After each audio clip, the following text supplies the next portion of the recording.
üks näide, millega ma kindlasti võin paljusid muid konsultante ja nõunikke närvi ajada, on väide sellest, et ei maksta kunagi best practice või selliste parimate praktikate analüüside eest. Ei maksa liialt palju käia ja analüüsida seda, mida keegi teine tegi selleks, et tal oleks hästi läinud.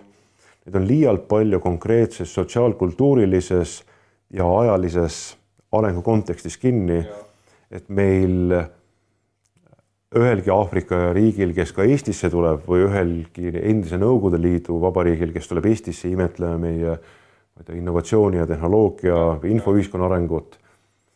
Neil võib olla siin küll tore käia ja see on kaunis ekskursioon, nad saavad häid tuttavaid ja kontakte juurde. Aga reaalselt õppida seda, et kui nad tegid seal Eestis ära nagu sammu 1, siis sellel loogiliselt järgneb samm 2. Selliseid arengu sirgeid, sellist lineaarset arengut, et sul on... Aga mis sa selle asemel soovitad siis?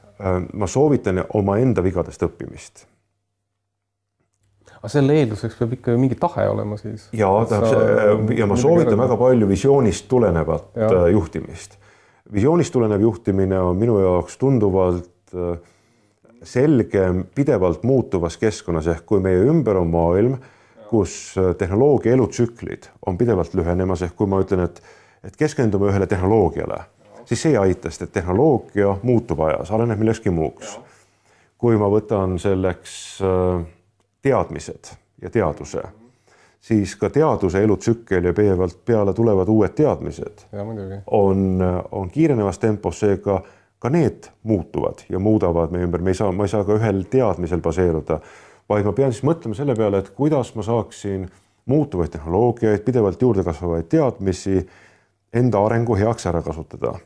Ja see tähendab, et ma pean üha rohkem ikkagi omama visiooni ja nägemust, kuhu ma lähen, ja selle visiooni taga kasutama ära tärkavaid tehnoloogiaid ja võimalikult uuemaid teadmisi, et pisihaaval väikeste ja paljude projektidega oma arengut turgutada, mitte ühele suurele asjale kogu panust panna.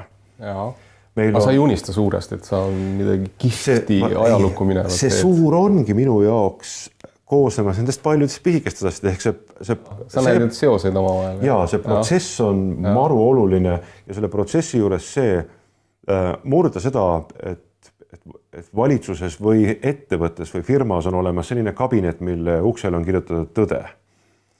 Ma tahaks ära murda selle, et sellised kabinet ei oleks kuskil enam olemas.